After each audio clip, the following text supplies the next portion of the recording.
Well, thank you all for attending district training today. My name is Mark Brackett from the Rotary Club of Chemainus. I'm the technical support for this session entitled Facilitation Skills for Leaders. I'd like to introduce your session leaders. PDG Mo from the Rotary Club of Comox and PDG Craig from the Rotary Club of Campbell River Daybreak.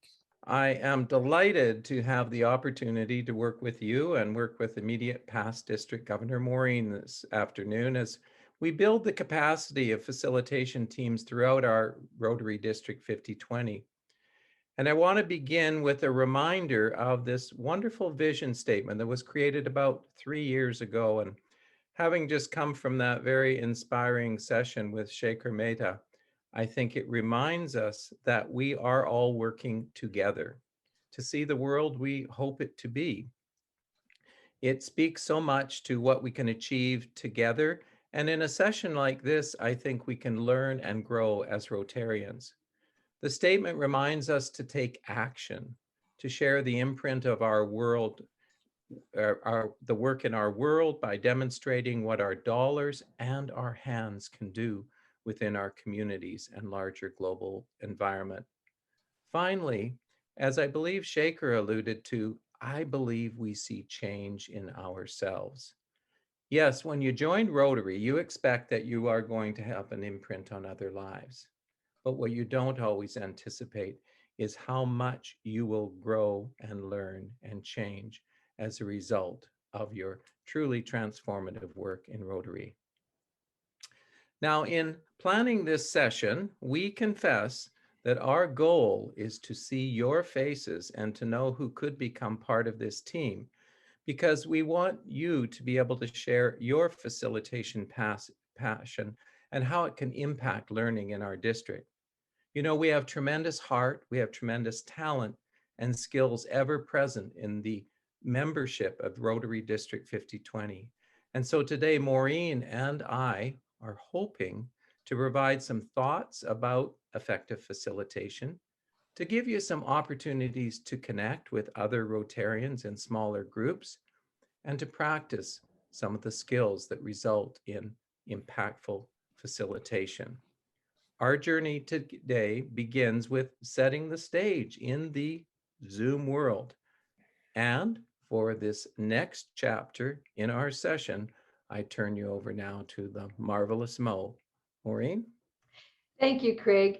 Your energy and your positive attitude always set the right tone for any session. So I feel like I'm surrounded by the best of the best. I'm working with Craig and then working with Mark, and so it's going to be a great session. And here we have what we are calling an etiquette poster. Now, if we were meeting in a room together, this would be on a wall and we'd be discussing all the things that we'd like you to consider during the session. But etiquette is just as important in Zoom meetings. So when you're facilitating a session, we encourage you to get everyone to turn on their videos. And Craig alluded to that because we really want to see you. And we also want to know who you are. And so I would suggest, if we have a moment right now, if your name isn't yours, like if you're using your husband's computer or you're at work and it's your office computer, I just encourage you to go to your screen, click those 3 little dots and rename it so that it's actually you. And if you would do one more step for me, and I'm going to do it at the same time, I'm going to rename it and put the name of my club after my name so that we know who all we're seeing today. So my last name isn't Comox, that's the name of my Rotary Club. So you're going to see that come up right now. So if you would do that with your screen, it's just one way to make sure that you always know who's in the room when you're doing a facilitation. And it's another way of engaging people because people like to be called by their name. And emotions are something that you set. When I talked about Craig creating that positive atmosphere, it's because you really can engage your group if you set the tone, a positive tone. So respect each other. Remember that there are no wrong answers. This is a safe environment, and we're all here to get those brilliant ideas from everybody, to hear new ideas. Tips like this set the stage for what you expect as a facilitator. Facilitating on Zoom requires a helping hand. Always have technical help. Craig and I couldn't manage this session without Mark. I really want to thank you again, Mark, for being here. The first photo that you see is when we come into a Zoom, it's the typical gallery view. You log on and you might see the participant screen beside you. And then the next thing you know, somebody's sharing a screen and up pops this PowerPoint presentation like you have today. And then you might, if you have a side-by-side view, you'll catch maybe the speakers or presenters, and you might see a few of your fellow participants. But you have the ability to play with this screen. And so if you see in the third picture, that really definite yellow line, you have that ability right now. You can kind of hover between the PowerPoint presentation and Craig and I's photos, and you'll see two little vertical bars. If you grab them, you can actually move things around. You can make the sharing screen a little bit smaller and see more of a gallery. These are just things that tips for you to play with. And offering tips like this will help participants get a little more out of their Zoom experience. When I attend a training session where there is no interaction, I use speaker view. It's easier on the eyes because really being on Zoom all day is pretty tiring. But when I'm facilitating, I like to see everyone's face. So then my preferred view is gallery. Today we have too many faces to fit into one screen. But when you do a facilitation, you're likely going to have 20 or less people. And a smaller group, it just seems to work so much better for any facilitation, but it also gives you that ability to really use gallery properly. And there are just two more things that I want to mention about Zoom before we get started. One, keep the chat open so that you can see what participants are writing in there, because some people like to type their questions or their observations. And keep the participant screen open so you can see when someone raises their hand and has a question to ask. Let's practice that. Could everybody just open their participant screen or your reaction box, depending on where you are as far as technology goes, and click your little hand to raise your hand? I just like to see them go up. 6 of you have 7, 8. Look at you guys go. Awesome. You know where your hands are. This is really important because when you're facilitating a session, you need to be able to respond to your participants when they have a question or want to be recognized. So everybody can put their hand down. And here's the little trick about having a technical person. A technical person can actually be able to lower everyone's hand. So I don't know if there are any questions about Zoom before we get started. If not, raise your hand. If not, let's go over to Craig to begin this session. Well, thanks, Maureen, for those tips. I think we've all grown immensely this year in our Zoom learning, and we've all learned to use the phrase, "you need to unmute." The next topic that we'd like to address is actually building the relationship, because when you're facilitating, what I've learned is that Rotary truly comes down to what I call the 2 Ps. It comes down to purpose and it comes down to people. And it's important always to have the opportunities to get to know one another in a facilitated session. Because as learners, I think we often attach our learning to the people that we are learning with. Now, one of my favorite activities in-person facilitation is called Just Like Me. And it's a bit of a warm-up, and I've used it for years with students, with adult groups, because as a facilitator, it gives you the ability to survey the room in an instant and see basically who you have present with certain skills, with certain attitudes, with certain experiences. In the real world, I just ask people when I read a statement, if they agree with it, to raise their hands and say, "just like me." In this case, we're going to make a Zoom adaptation. So I'm going to ask you to go to your chat room. And if the statement that I make is true for you, instead of raising your hands, would you just type your name into the chat? So type your name into the chat. So we'll begin in a moment. And the first statement is, "I am proud to be a Rotarian." Whew. It's going crazy. It's going crazy. Okay, thank you. How about this one? I can recite the four-way test. Yes. Awesome. How about this one? I had a very long drive today to get to district training. Ah, the lines are quiet right now. How about this? I was born in a country other than Canada. Aha. Wonderful to see our District 5020 American and other nationalities represented. How about this? Now, this is a deeply probing question. I would choose a good feed of kale over a glass of vintage red wine. Okay, now is it the truth? Is it the And the final, and this is the one Maureen and I are going to look carefully at, I would consider working as a member of the District 5020 Facilitation Team. Come on, let's see those names. Awesome. So thank you. Just think of ways in which you might use this little exercise to learn more about your own Rotary Club. So I want to leave you now with just a quotation that I think speaks to relationship, and it's by Maya Angelou, one of my favorite writers. And she says, I've learned that people will forget what you said, people will forget what you did, but people will never forget how you made them feel. And I think that's such a critical reminder to self as we go into a session. And so we'll turn things now back to Maureen. Thank you again, Craig. Just like me, it's a great opener. It's one of those icebreakers that gets everybody involved.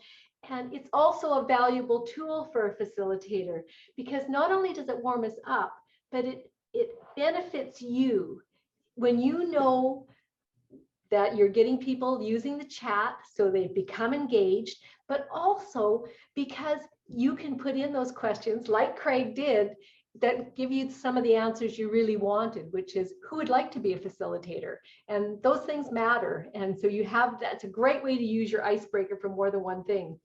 So the next step this morning is understanding why we wanted you to join us.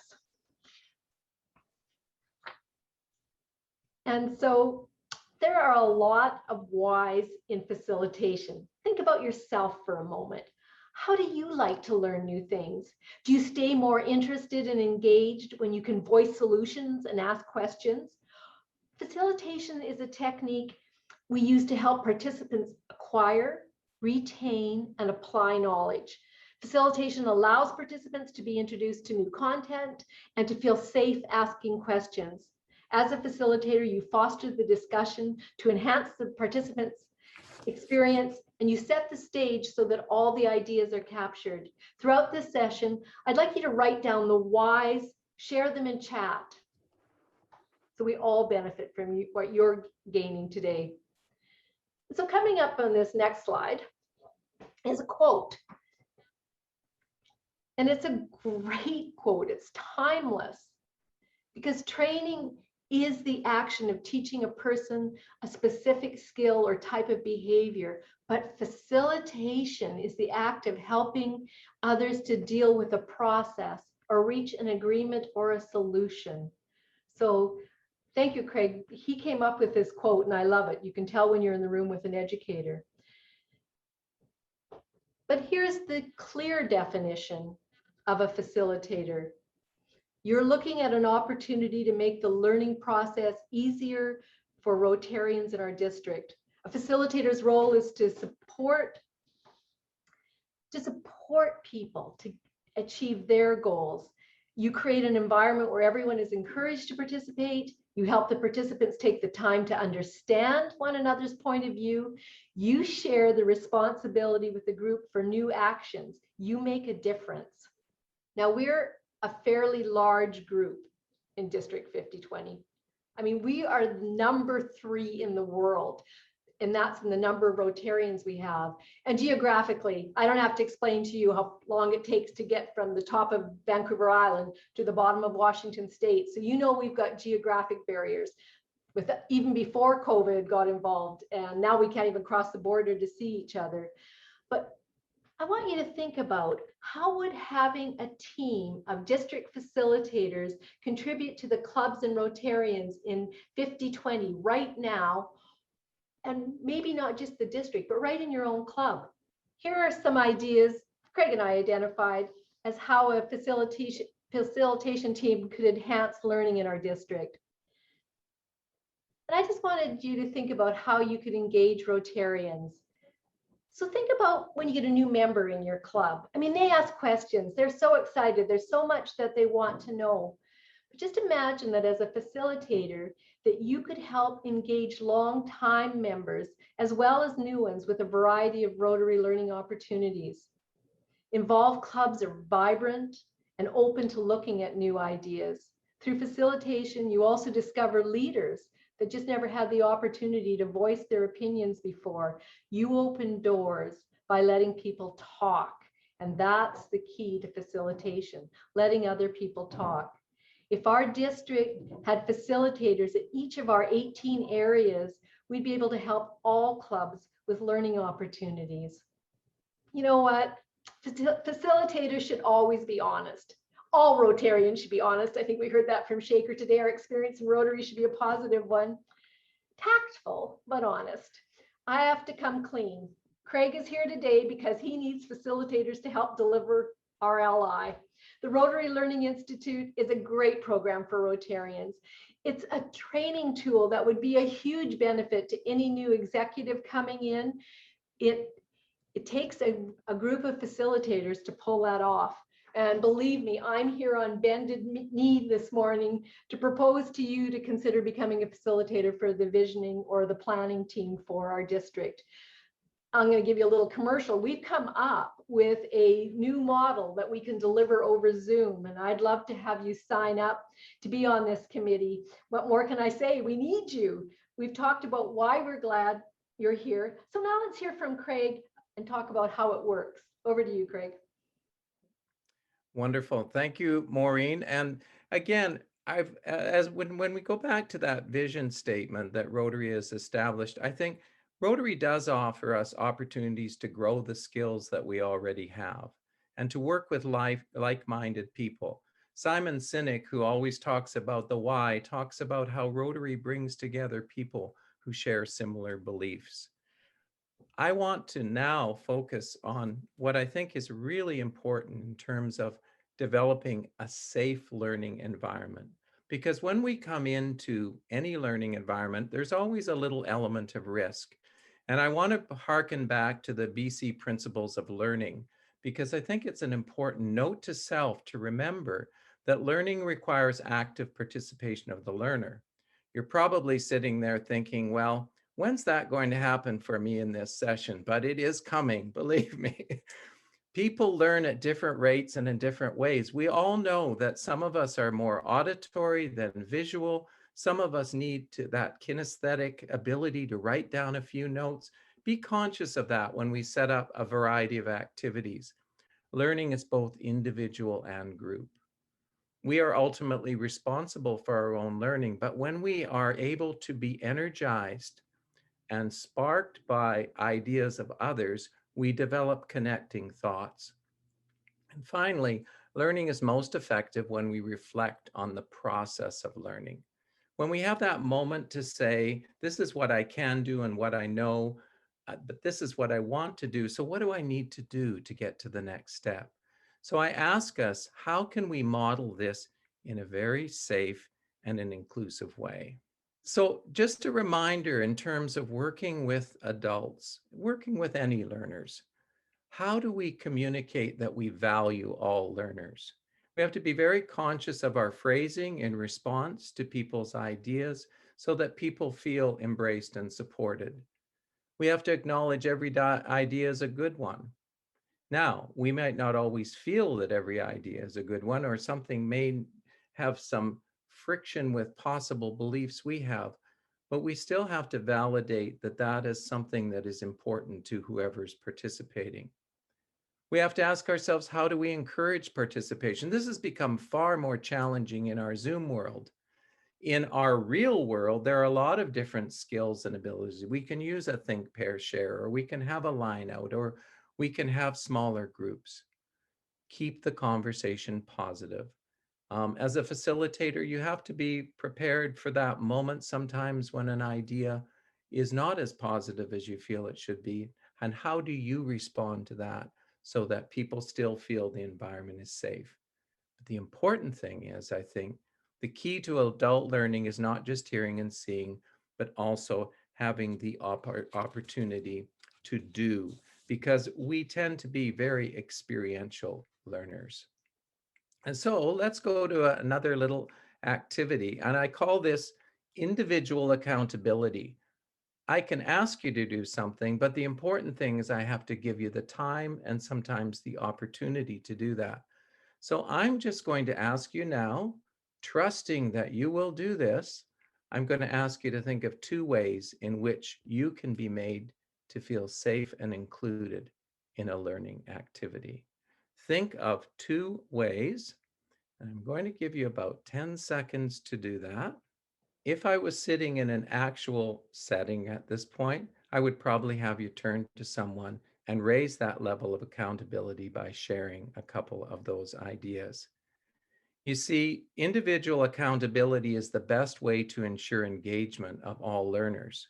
It can be as simple as giving every participant a task. In this case, I've asked you to do some thinking, and as I said, I could also ask you to write those down just to make sure that you take on that next step.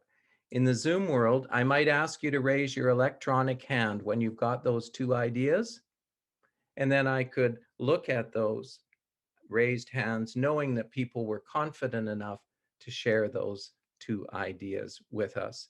The important element here is providing the time and the expectation.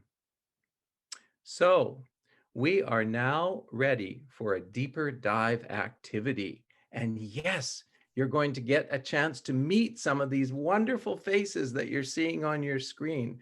So to do that, I'm going to turn things back to Maureen, who's going to guide you through our next activity. Thanks again, Craig.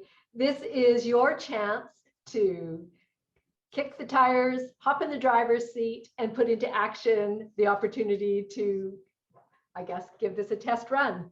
So our goal is going to be to have you break into small groups. It's an opportunity to share ideas, try out things, all the things we've been talking about. So here's how it will work.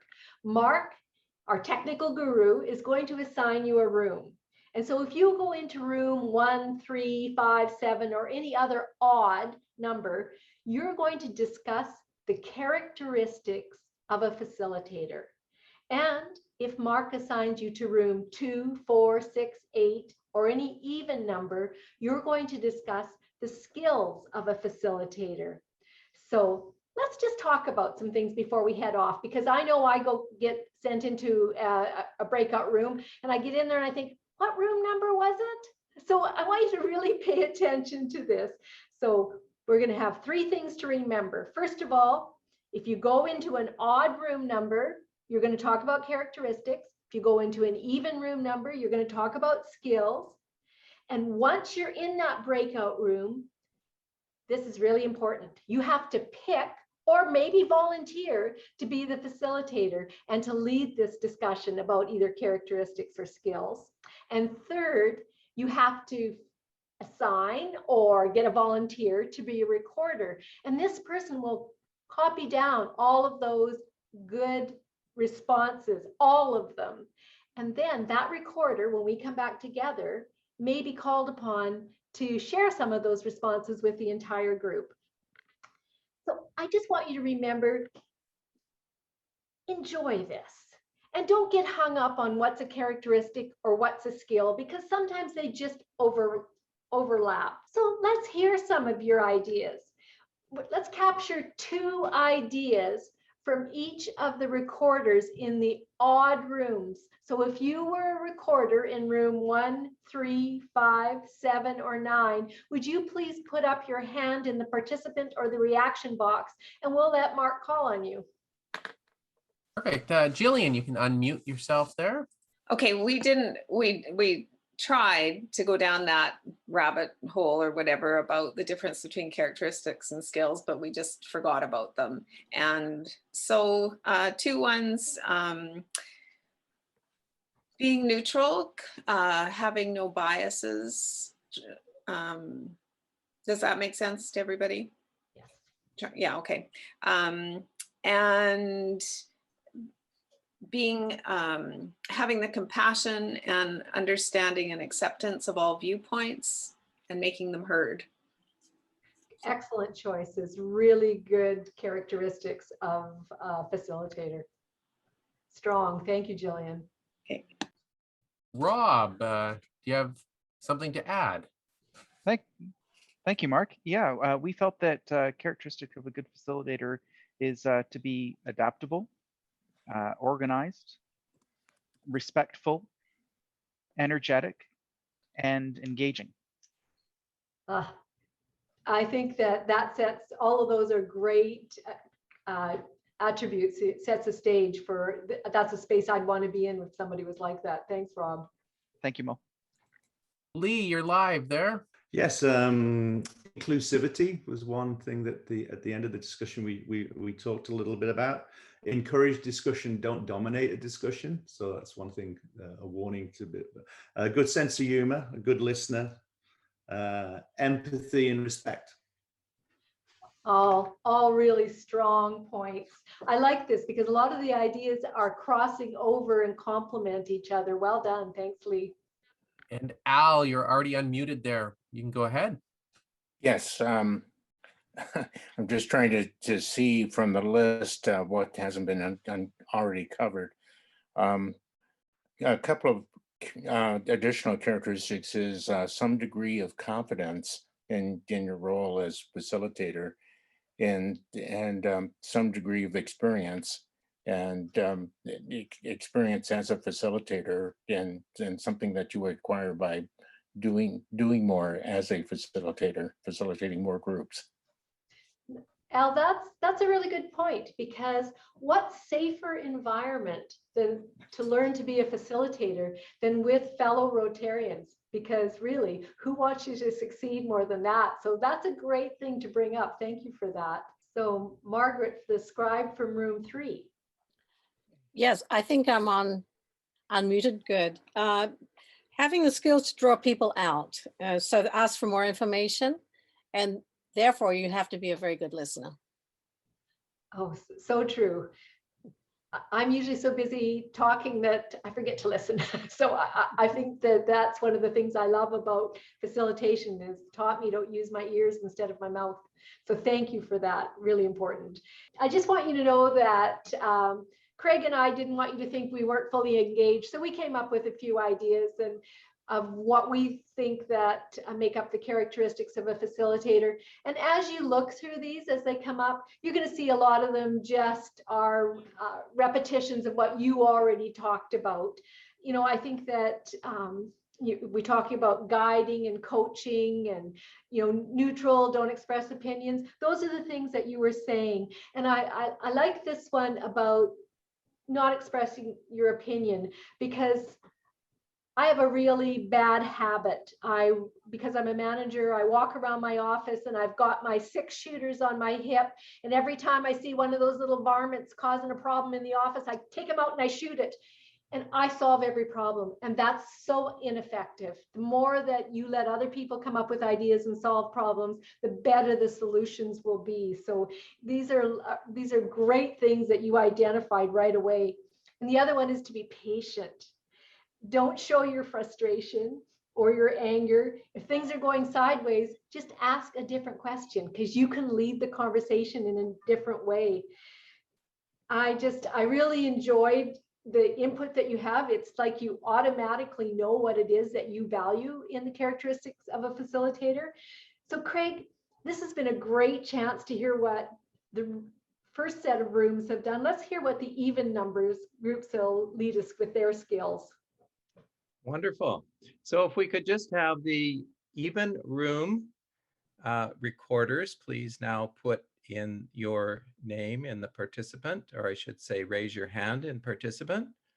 I'm actually very energized sitting here listening to this bubbling forth of a lot of great ideas, because when I hear of the characteristics, it tells me that you either intrinsically understand what those characteristics are, or you have worked with some people who have demonstrated and modeled those wonderful characteristics.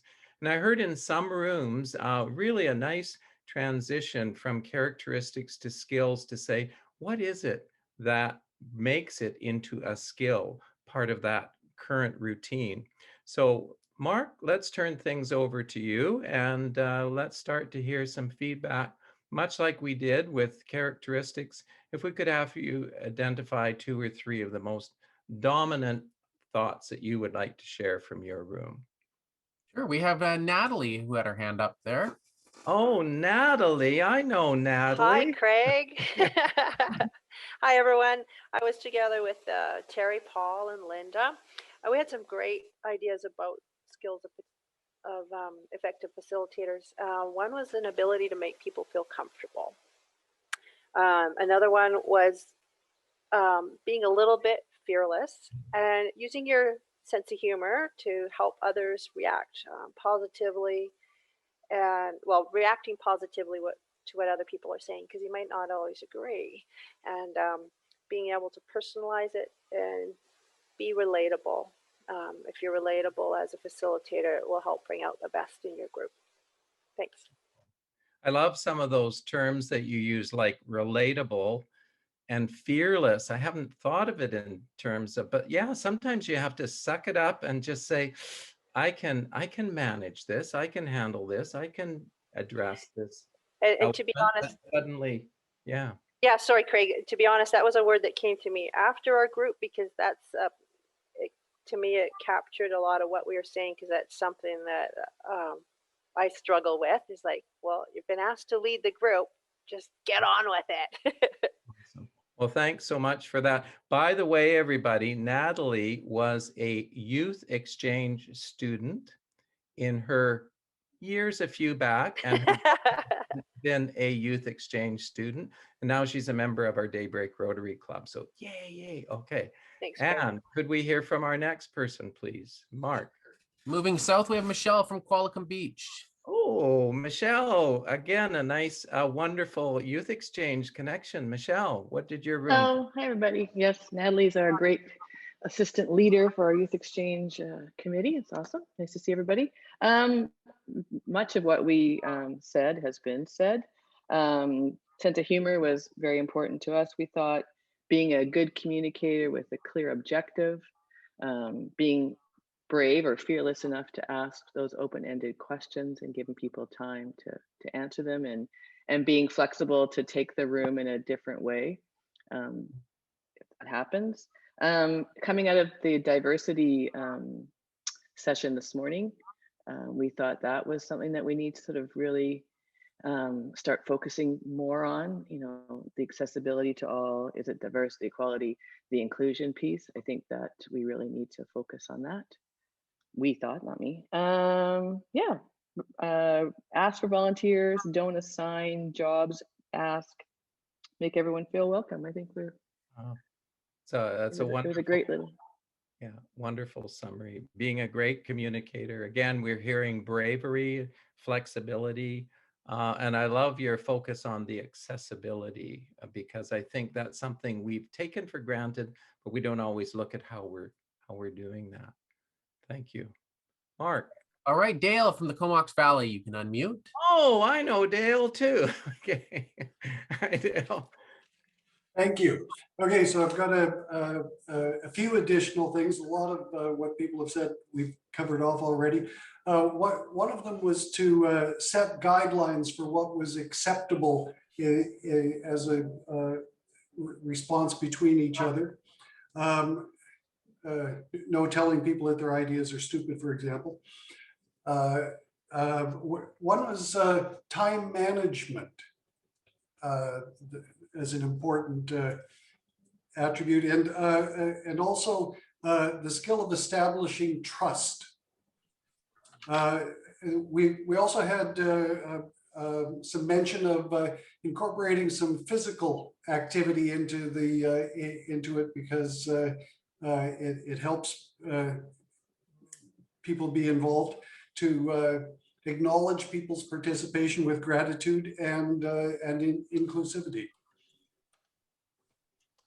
Again, tremendous summary, I think. You know, the whole idea of guidelines, as Maureen set out, the Zoom etiquette at the beginning, really critical to set those norms of collaboration ahead of time so that people understand what's expected. And the concept of physical movement, as we all know with learning, sometimes if we can embed physicality, we can shift, we can have the same cerebral activity, but giving us a chance to move and change our positioning can make a huge difference. So, and of course, time management, which is always in the back of our heads. I think we have one more group, Mark. Craig, yes, I think it's our last even-numbered group, Joyce from the Shelton Skookum Rotary Club. Good morning, everyone. Well, Joyce, I feel like this is a game show, so bring it on down, Joyce. It's a youth exchange show, is what it is. Anyway, it's always fun to be like the very last one, because what am I going to say? But one thing didn't come up was, you know, there's always going to be something as far as someone is upset or whatever, and can kind of maybe take more time than perhaps we'd like them to in a meeting. And so I think that conflict resolution skills are important. And the other one, we've, you know, as far as, you know, having a sense of humor, take chances, you know, just, it's okay to make mistakes. If you're facilitating a meeting, we all make mistakes. And so you just laugh it off and just move on. And so just be afraid, you're not afraid to fail. What the heck? So that's all, you know, that's a new idea. I think you've really touched on a lot of the affective pieces of facilitation, and those are skills that can be developed over time. One of the great, I think it was Warren Bennis used to say, know yourself, you know, so we have to kind of know where we are as a learner so that we know what we need to work on and practice in order to become more capable of dealing with, as you said, maybe emotion or conflict that arises in a session. Mm-hmm. Well, thank you, everyone. Those are just a great, I think, list of embedded skills that I think many of you already have as just a part of your natural repertoire. I think these have pretty much all been dealt with. One thing I'll point out there is just the probing or laddering questions. You know, sometimes it's important to express or draw out from an idea. If you as a facilitator are a bit confused about what is being stated, you might just ask some clarifying questions that help. And it's so important to keep your eye on the room so that we can see where we do need to encourage and draw forth participation. Maureen mentioned earlier that sense of calm, and I do think one of the things that's hard for us as facilitators to deal with is comfort with silence. Sometimes we give a task, and if we don't get an immediate response, we get in a little bit of panic and think nobody's talking, so it's not working. And sometimes that's just giving people that time. Reading the group when necessary to individuals. So thank you. And now we're going to look at another, we could move forward, Mark. Sure. Yeah, Craig, we did have one hand up there. Jillian had one. Sorry, Jillian. Yes, thank you. I missed that. So that's okay. And I might be a little bit sort of ahead of where you're going with all of this, but I'm listening to you, and I've listened to you many times over the years, and you're a wonderful facilitator. And I'm just actually trying to focus on you and Mo and how you're facilitating this meeting and picking up on that. But one of the things that keeps coming to mind is how does one prepare to facilitate? And especially if you're really new to it and you've been tasked with having to facilitate something, how do you do that? And you may be getting to that, and I'm just interrupting your flow, but I just wanted to put it out there. I've always believed that it begins by having a sense of who your audience is going to be and knowing what the size of that audience is going to be. Because for me, it's really critical in terms of the design of the activities that you're going to use in order to know how much time, for example. But you always begin, of course, in any kind of teaching and learning, you begin with some outcomes. And that's in essence why Maureen and I put together those slides at the end of the facilitated session, because we thought this is what we think probably people may derive, but we want to make sure that everybody has that opportunity to voice their own learning. And so it gave us a chance to kind of project what we were hoping would come forth from a session like this. Maureen, did you have some other thoughts there? No, Craig, as always, you have a really good handle on covering this sort of thing. And I think that speaks to the number of years that you've been doing facilitation. And probably also one of the reasons that our district has moved towards facilitation instead of the talking head at all of our sessions. But I liked earlier when we were talking about the characteristics of a facilitator, and we talked about the comfort of learning to do this within a group of like-minded people, Rotarians. They're your tribe that are going to help you get through this. And what we'd like to have happen is if people here today are interested and feel that they maybe could use a little bit more training, we'd like to offer that and make that available for anybody who's truly interested in carrying forward. Just before we moved on, I think Liz had one thing to add. Yeah. Thank you. And Craig, you were talking about this. I, like many, am a visual learner. And I had, when I saw the blank page as people were reporting out, I anticipated that their reports out would be entered there. That would help me retain it better. And yet what we saw was what you thought. And with all due respect, I would have done both. Mm-hmm. And I think that's a great point, Liz. What in the Zoom world, we're still kind of adapting to how do we capture people's ideas in a visual way. In an in-person setting, it's a very simple task because you've often got someone with chart stands that's actually recording all of the ideas. So our hope is that in actually recording this session, we can do some kind of a transcript of it and send that out to you. We've also got a couple of, we've got a little handout that we're going to send on to you before, and we debated, do we send it before or after?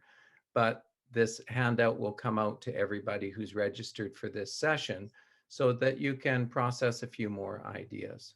So. And there are tools, and I don't remember the names of them, but there are tools for whiteboards and Post-its that can be used. And I think that that's, when you talk about skills, I didn't mention it in our group, but when you talk about skills, learning how to use those is important. Here, or maybe that's Mark's job. Yeah, no, it's a team. It's a team effort. So let's go to this last section here is facilitation tips. And I'd like to create enough time for some questions at the end. So I'm just going to do an abbreviated version of this. Jillian's question earlier, suggested, how do you plan? How do you prepare? I call this a sponge activity, and I will often have a sponge activity built within. If there's time, we'll do it in a certain way. If not, we'll do it in another way. And that way, that gives you some flexibility in terms of monitoring the flow of your session. As a teacher, I loved this concept. It was called ThinkPad. And I used to have every student have on their desk a pad of paper and a pen or a pencil. And they could use that to jot ideas down, or if there was a flow going and they weren't able to ask the question, they wouldn't forget what they wanted to ask. That can also be used as a way of raising that individual accountability. So if we have this task, and I think Liz, you've already kind of anticipated this. So using the ThinkPad on a piece of paper, write down a couple of ideas, list advice you would give a facilitator planning a facilitated session with your Rotary Club. So you see, that would give you an opportunity to express some of your experience with your own group. And it also indicates that you're thinking about your own Rotary Club, because every Rotary Club has its own culture, its own characteristics, its own way of operating. And you as a member of that club probably have your finger on the pulse of that club. Given time, we would have brought this back and given you an opportunity then to go to another breakout session and then come back and report some of those ideas. I didn't want to drop this as a concept or a strategy, but I also recognize that there probably wasn't sufficient time to do this in the way we would hope to be able to. So if we could move along, we're just going to look here at some tips for facilitators. And again, I like your idea of if we had a whiteboard or if we had Post-it notes, everyone could jot down a couple of these ideas. And we'll just give you time to take a look at these. And Maureen's going to speak to some of the more salient tips that appear on this screen. Well, I'm really thankful, Liz, for you bringing that up as well. It's a challenge for us to find some of those tools and put them to use, because they're good tools and we're going to be using Zoom for quite some time. I really appreciate getting us thinking in another direction, and I suspect that I'll be calling on someone in Mark's age group to help me there. But these are just tips that, again, you're going to probably have far more than the few that Craig and I came up with. But technology is one that I can't stress enough. And that's where I'm going with your comment, Liz, is that if there's an opportunity for us to get better because of technology, then we should definitely use it and take advantage of that. And there's little things that are on here that maybe don't seem like a big deal, like badges and pins. I mean, in Zoom, you're not going to worry about that because it's our names that matter and people like to be addressed by their names. But if you're speaking in public and you're live, if you have got a name badge on you, it's distracting. Or if you're a guy with 12 cufflinks and some piercings down this one ear that you keep, it's distracting. So the less distraction you have, I think the better that it is for everybody. So the things that we do, our dress code and that sort of thing, are small steps, but they matter in the big picture. So, and of course, the main thing is to have fun with it. When you realize that you've, maybe something's gone wrong, find a way to bring out that humor. Somebody mentioned that before too. So I just think that that's an important thing. And then we got another page of slides, or another slide as well with more tips. Keeping that eye contact. As you know, for most of us, our camera is at the top of our screen. And so if you're looking at the top of your screen, it really gives us the feeling that we've got real eye contact with you as well. And I mean, the list goes on and on. My favorite is the smile, because if you're in a session and it's really tough and things have just gone sideways, you know what you can do is you can grab your pen, hold it in your mouth like that. It's the same muscles we use to smile, and it just happens. You just smile. So sometimes you have to have something in your back pocket to get you through some difficult times. And I guess getting comfortable with all of this Zoom technology and sharing it. I mean, if we're a group of facilitators, we can really share that information. I'm just really pleased with the ideas that came out. I had no idea when we set this up who would be here, but we've got some serious talent in the room today, and I just want to thank you for sharing your ideas. And I really wish we'd had more time for more breakout rooms, because when you're training to be a facilitator, it's less of this and more you guys on your own talking to each other, and I really love that dynamic. So I'm just so lucky to have worked today with Craig and Mark, because they make things happen. And I hope that you feel that we've gone through things that have made it worthwhile for you. We had those 6 goals that were what we hope to accomplish today, to give you a feeling for facilitation. We were quite serious when we said we really would love to have you join our group and be part of the facilitation team for the district, whether it's RLI or planning, visioning. We really, really would love to have you be part of it. And I think we have a next slide, Mark, that basically Craig was not going to let you leave without homework. It just wasn't going to happen. And if you had been a president in last year when I was district governor, you would know that every Monday I sent homework as well. Because I think if you challenge yourself to keep doing these things, it just gets easier. So here's an opportunity to go back to your club and test your skills. Like I said, that Rotary environment is safe and friendly. And sometimes your club members can be the people most willing to be direct. So it might be a great learning experience because they know you well enough to toss out the tough questions. And it gives you a chance to test out some of these things in a very, very safe environment, because there will be challenges. You could end up going down one of those rabbit holes where you really don't want to go because you know who in your club might ask the tough question. And if you have a way to just redirect that and just get people thinking back in another direction, it's a wonderful, safe way to do it.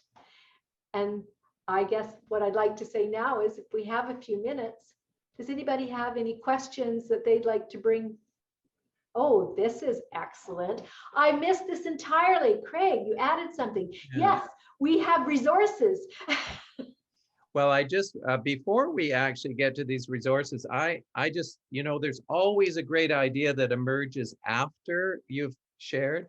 And Nicole reminded us of the power of stories. So if you have some of the stories that you can weave into your facilitated discussion, I think it brings things alive and it helps people, as we say in elementary, they have a connection. We're always about connections. And I think that's how we learn best as adults. So we wanted you to know that there are some resources. There are tremendous resources. All you need to do is Google the word facilitation and you can have a reading list for forever. But we felt that it was important also to send you something. This is something that we used last year, Facilitating Adult Learning, and we will get that to you in the email that we were given as your Connect, should you like to receive that. At this point, again, one point I want to reiterate is practice, practice, practice. That's why I created that homework slide, because if you want to develop your facilitation skills, there's no better way than experiential learning. And go to your club and say, I'd like to facilitate a discussion around vocational service, how we can increase our commitment to vocational service. Design that, decide what you can do in order to not only hone your own skills, but draw from the people in your club. So at this point, if you have questions, please put up your electronic hand or your real hand, and we'll let Mark actually choose from his screen. I see Robert from Port Angeles Noon Club has a question. Thanks, Mark. I'm just wondering where we're going with this whole session and what you want to do. You talked about putting together a group of facilitators, and Mo, I heard you mention RLI, which certainly is a place where a lot of facilitation happens, but our normal club meetings are certainly not that way. You did mention during the discussion that what we tend to do is have the talking heads or the presentation, and maybe have a few minutes at the end for questions. And that's what we've been doing as Rotarians. That's the way we set up our meetings. We ask guests to come and speak. To do a facilitation is a whole different dynamic. It's a whole different way of doing things. And I'm just wondering what your vision is. Are we doing facilitation today in order to develop ourselves as RLI speakers or facilitators? or did you want to see this happen in the clubs? And if you want to see this happen in the clubs, I'd like to hear what it is and how you see this changing. What I see is a very embedded culture in terms of presentations. Good. Oh, Robert, I love that. That's a great question. No, Craig and I are really, really selfish here today. We really want you to become part of the Rotary Learning Institute as a facilitator, or be a facilitator in the district for visioning, or be a facilitator for foundation. That's what we're looking for. But if in your club you ever have an assembly and you're the skilled facilitator in the room, your president might just absolutely love having you take over the lead role. Craig, can you add to that? Well, I think, we alluded to it earlier in that because of our geographic distance, it's so difficult sometimes to bring people together in the center. Where is the center of our district? So if we had regional or area-based teams, then we would be able to, if you want to use the term service or support clubs in a smaller regional area. So the whole idea would be is that we build, first of all, teams of people who have an interest in facilitation, and then we come to you and we say, would you like to work in visioning? Would you like to work in RLI? Would you like to work in youth protection compliance? Recognizing the importance of matching you with what is your interest. We have about 4 minutes left, but Barb had her hand up from an earlier topic as well. Unmuted. I just had a comment and a question. First of all, to follow up on Jillian's question, one of the ways I found it helped me develop skills as a facilitator is to be, first of all, an observer in a facilitation process, then taking on small roles to assist the main facilitator. It really helped me overcome anxiety of, oh, what if there's a really nasty person in the room who's going to not play by the rules? So I find that just participating and just volunteering to, help set out all the supplies ahead of time really, really helps to understand the whole process. And so that's my comment. My question is to Mo and Craig. How and when do you think you'll put out some opportunities for people to participate with you? I'm ready to go. What I want to do is develop the RLI group of people. We've already attended some pre-sessions with using the District 5060 model. We have the modules that are almost ready to go. So we just need to assemble the team, and then we would obviously have some introductory sessions to what those curriculum models look like in RLI. So if your name's in the chat, please let it stay there. Or if you wish to contact me or Maureen, please do that to let us know that you are very interested in this. Yes, I would just add to that, Craig, is that I'm going to tell you something that I don't even have the okay to talk about. But I know with the visioning team, the district developed a visioning team for this year and for the coming 5 years. And I think that what they need is a rudder to help make sure they stay there. So I'm hoping that our team of district facilitators can help the district as well as clubs with the visioning process. So I am very anxious to get going.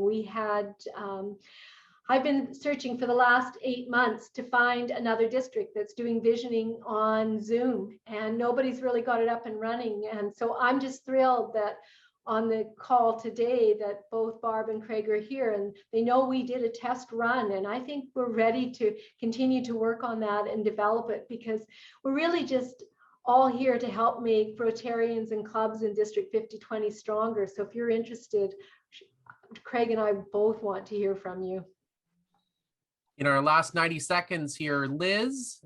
I'll talk fast. You mentioned facilitating in your own Rotary Club, and I would like to offer a different perspective of that.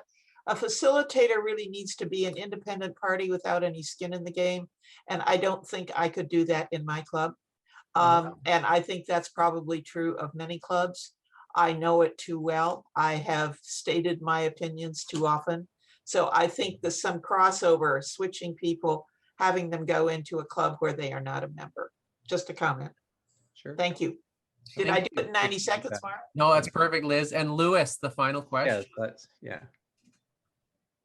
Yes, I posted it also on the chat. Listening to this session, what is the difference between a moderator and a facilitator? I've heard in various conversations here, and I'm looking for a little distinction in this session here between a moderator and a facilitator. Oh, okay. I will. Well, I would say it's dependent primarily on context. You know, I think of a moderator as often a person who is working with a smaller group of people, probably in front of a larger group of people. In other words, those are the key participants within that session, and the moderator is crafting the container for that discussion to take place. Whereas a facilitator, I see as a person who is able to have various groups have their opportunities to meet, call it at table groups, and then bring back the general ideas and provide some kind of a synthesis of those ideas. I would concur. Thank you, Craig. Craig, what I heard, Craig, from you is then you in this session were more a moderator in steering the group into a specific outcome and understanding. Exactly. Not a collaborative process that we draw our own conclusions to a goal. That's correct. Yeah. Thank you. We were kind of balancing between what we wanted to do was give people, in one sense, a larger vision of what facilitation would look like within our district, with a little bit of opportunity to practice some of the skills that were being brought forth from our group.